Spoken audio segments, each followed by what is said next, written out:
ರೀತಿ ಭಾವನೆಗಳು ಎಲ್ರಿಗೂ ಆಯ್ತು ಅಷ್ಟೇ, ಬಿಟ್ಟರೆ ಬೇರೆ ಇಲ್ಲ, ಎಲ್ರಿಗೂ ಬಹಳ ನೋವಾಯ್ತು. ಆದರೆ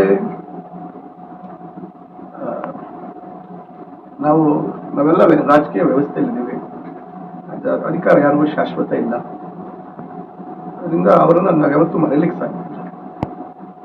ಉತ್ತಮ ಆಡಳಿತ ಮಾಡ್ತಾ ಇದ್ರು ಸಿದ್ದರಾಮಯ್ಯ ಅವರು, ಸಮಾಜ ಖಂಡಿತ ಅವರನ್ನ ಒಂದು ಜಾತಿಗೆ ಸೀಮಿತವಾಗಿ ನಾವು ನಾಯಕರನ್ನಾಗಿ ನೋಡ್ಲಿಕ್ಕೆ ಸಾಧ್ಯ ಇಲ್ಲ. ಇಡೀ ಸಮಾಜದ, ವಿಶೇಷವಾಗಿ ಬಡವರ ಬಗ್ಗೆ. ಯಾಕಂದ್ರೆ ಬಡತನದಿಂದ ಅವರು ಮೇಲ್ಬಂದವರು. ಅವರೇ ಹೇಳಿದಾಗೆ ಅವ್ರ ತಂದೆ ತಾಯಿ ಯಾರು ರಾಜಕಾರಣದಲ್ಲಿ ಇರಲಿಲ್ಲ. ಅವರು ಕುಟುಂಬದಲ್ಲಿ ಅವರೊಬ್ಬರೇ ವಿದ್ಯಾವಂತರು. ಅವರು ಇವತ್ತು ರಾಜ್ಯದಲ್ಲಿ ಇಷ್ಟು ದೊಡ್ಡ ಮಟ್ಟಕ್ಕೆ ಬೆಳೀತೀರಿ ಅಂತಕ್ಕಂಥ ನಂಬಿಕೆ ಅವ್ರಿಗೆ ಇರಲಿಲ್ಲ. ಇವತ್ತು ಬೆಳೆದು ಇವತ್ತು ಎಲ್ಲರ ವಿಶ್ವಾಸವನ್ನು ಪಡೆದಿದ್ದಾರೆ. ಬಹುಶಃ ಅವರು ಈ 2-3 ದಿನಗಳಲ್ಲಿ ನಡೆಸ್ತಕ್ಕಂಥ ರೀತಿ ಬಹುಶಃ ಇವತ್ತಿನ ಒಂದು ಕೆಟ್ಟಿರ್ತಕ್ಕಂಥ ರಾಜಕೀಯ ವ್ಯವಸ್ಥೆಗೆ ಬಹುಶಃ ಒಂದು ವಿಶಿಷ್ಟವಾದಂಥ ಒಂದು ರೀತಿಯಾದಂಥ ದಾರಿಯನ್ನ, ದಿಕ್ಕನ್ನು ತೋರಿಸ್ಕೊಟ್ಟಿದ್ದಾರೆ.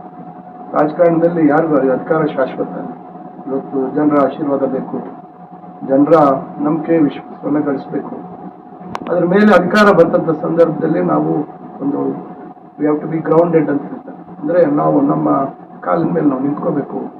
ನಾವು ಹೇಗೆ ಬೆಳೆದು ಬಂದ್ವಿ, ಯಾರಿಂದ ನಾವೆಲ್ಲರಿಗೂ ಬಂದಿದ್ದೀವಿ ಅಂತಕ್ಕಂಥದ್ದನ್ನು ನಾವೆಲ್ಲ ಅರ್ಥ ಮಾಡ್ಕೋಬೇಕು ಅಂತಕ್ಕಂಥದ್ದು. ಅದರಿಂದ ಎಲ್ಲರೂ ಡಿ ಕೆ ಶಿವಕುಮಾರ್ ಅವರಿಗೂ ಭಾವೋದ್ವೇಗಕ್ಕೆ ಒಳಗಾದರು. ಅದರಿಂದ ಅವರನ್ನು ನಾವು ಯಾವತ್ತೂ ಮರೀಲಿಕ್ಕೆ ಸಾಧ್ಯ. ಮುಂದಿನ ದಿನಗಳಲ್ಲಿ ನಿಮಗೆ ಪಕ್ಷದ ಒಂದು ಜವಾಬ್ದಾರಿಗಳನ್ನು ಕೊಡ್ತೀವಿ ಅಂತಕ್ಕಂಥದ್ದು ಹೇಳಿದ್ರು. ಆದರೆ ಸದ್ಯಕ್ಕೆ ನಾನು ರಾಜ್ಯದಲ್ಲಿ ಇರ್ತೀನಿ, ನಿಮ್ಮ ಜೊತೆ ಇರ್ತೀವಿ ಅಂತಕ್ಕಂಥ ಮಾತನ್ನ ಮಾನ್ಯ ಸಿದ್ದರಾಮಯ್ಯ ಸಾಹೇಬರು ಹೇಳಿದ್ದಾರೆ. ಅದರಿಂದ ನಾವು